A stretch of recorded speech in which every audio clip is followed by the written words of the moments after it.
स्वामी जी अभी तो बहुत पीड़ा हो रही है, मतलब रोना धोना तो चल ही रहा है, पीड़ा हो रही है, लेकिन उसके बाद बैठ करके देखती हूँ तो ऐसा लगता है कि कुछ तो छूट रहा है, मैं जिसको देख नहीं पा रही हूँ, कुछ छूट रहा है मैं जिसको देख नहीं पा रही हूँ। कुछ छूट रहा है जिसे देख नहीं पा रही हूँ। हाँ, मतलब कुछ तो है जिसको मैं देख नहीं पा रही हूँ, नहीं ऐसा हो रहा नहीं, है, वही मतलब मैं नहीं समझ पा रही मेरा हूँ। सवाल वो है, क्या देखना क्या है लेकिन। देखना भी कुछ नहीं है, लेकिन नहीं नहीं, तो फिर सवाल ये आता ही नहीं है। अगर एक देखना मृग नहीं, तृष्णा नहीं जैसे हो रहा है, मतलब। देखना नहीं है जी। तो ये ख्याल क्यों आ रहा है कि कुछ छूट रहा है। देखना है, हाँ। खेल कर रहा है मन, मन खेल कर रहा है, कुछ छूट नहीं रहा है, क्योंकि देखना कुछ है ही नहीं। क्योंकि अगर देखना है तो अभी भविष्य जारी है, अभी भी नजर कहीं टिकी हुई है। वो ट्रेन में हम जाते हैं ना, राह देखते हैं अभी ये स्टेशन आएगा, तो राह देखते हैं कि अभी वो स्टेशन अभी तक आया नहीं है, क्योंकि पक्का है कि अभी वो स्टेशन आने वाला है या आया नहीं है, वो बात पक्की है तुम्हें। अगला स्टेशन वही है, तो बात पक्की है तुम्हें, लेकिन पता ही नहीं, कुछ देखना ही नहीं है। तो उसको क्या फिक्र है कौन सा स्टेशन आ रहा है, पहाड़ी आ रही है, नदी आ रही है, उसे क्या अंतर पड़ता है। मन खेल कर रहा है, देखना है कुछ,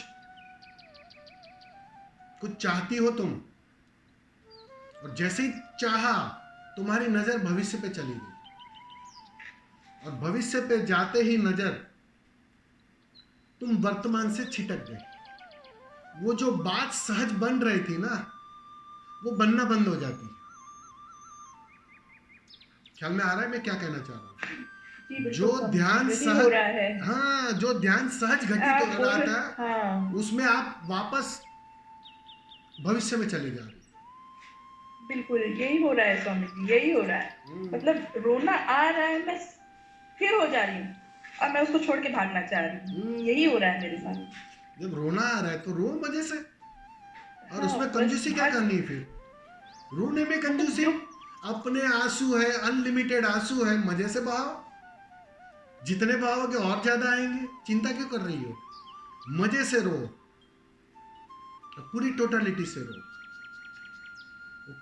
कुछ छूट रहा है, ये ख्याली मन का ख्याल है। मन तुम्हें भटका रहा है रोने से, मन तुम्हें भटका रहा है वर्तमान से। वो कहता है नहीं, कुछ तो कमी है, वो कुछ कमी है ना,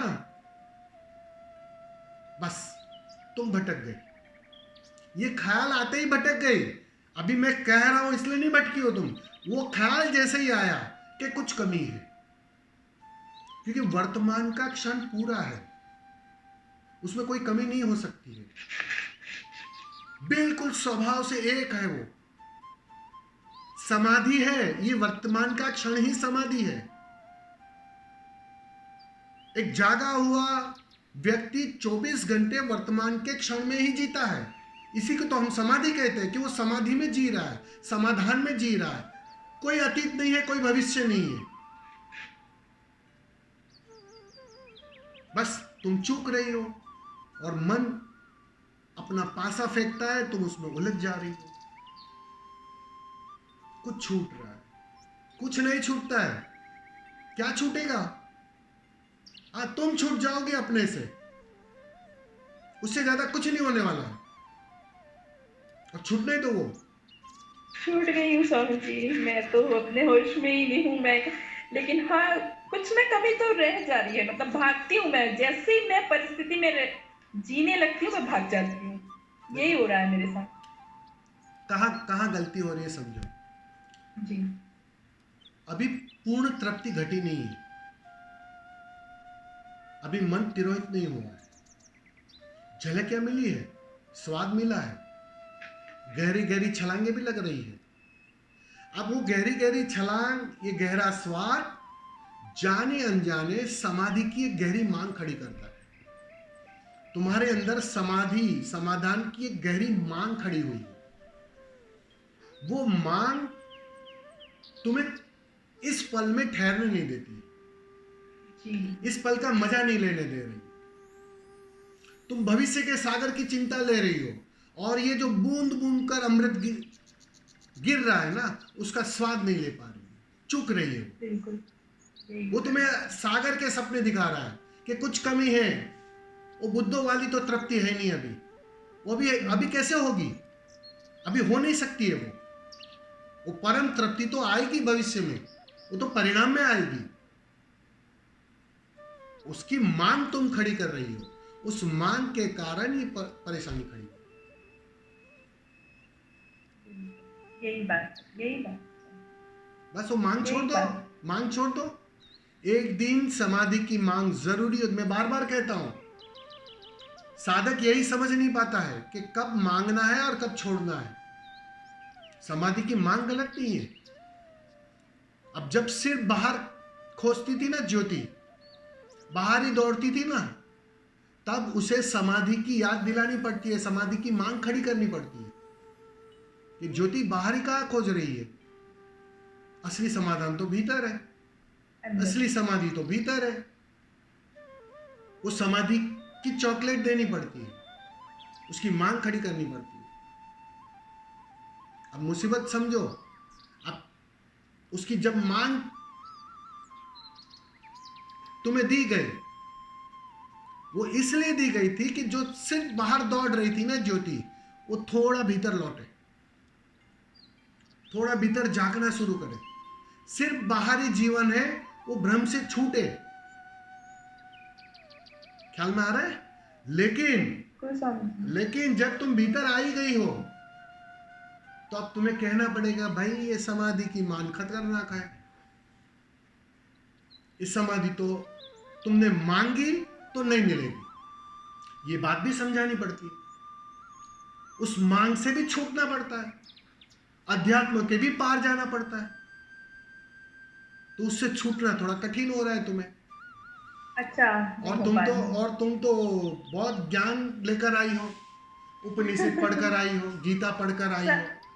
सब मिट गया है स्वामी जी, सब छीन लिया आपने, बस प्रेम बचा है और कुछ नहीं। नहीं, लेकिन पूरा गिरा दिया आपने। वो ज्ञान बीच बीच में आ रहा है, सब मिटा नहीं है, थोड़ा बाकी है। वो बीच बीच में खड़ा हो रहा है ज्ञान। वो मन उसको खड़ा कर रहा है बीच बीच में। वो आखिरी तृप्ति, परम तृप्ति की मांग खड़ी कर रहा है, मन ही कर रहा है वो। लेकिन अब वो हानिकारक है, कल तक वो मूल्यवान था।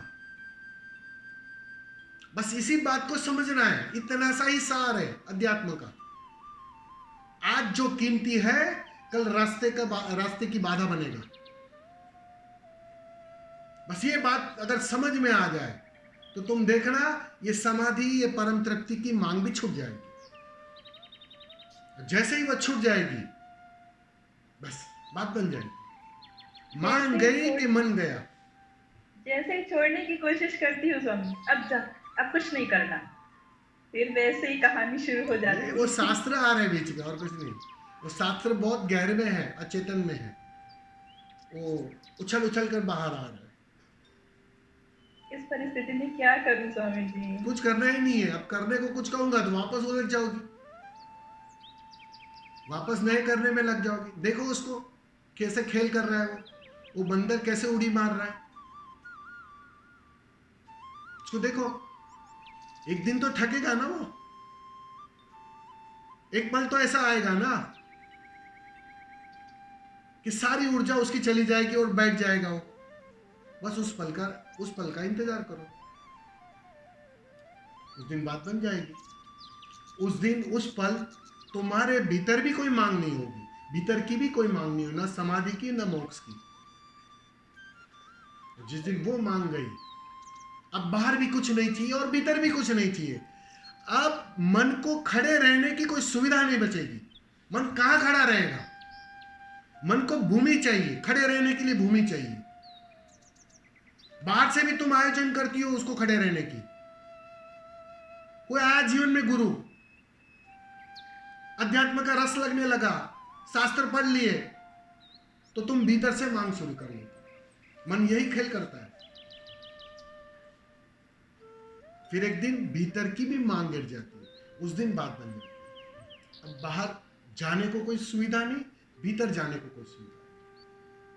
उस दिन ज्योति कहीं नहीं जा सकती, ना बाहर ना भीतर। उस दिन ज्योति विलीन हो जाएगी इस अस्तित्व में। बाहर तो वैराग्य है स्वामी जी, लेकिन अंदर सच में मांग है। अंदर हाँ, सच तो में मांग अंदर है। ही मैं तुम्हें यही समझाने की कोशिश, अंदर भी वैराग्य आना चाहिए।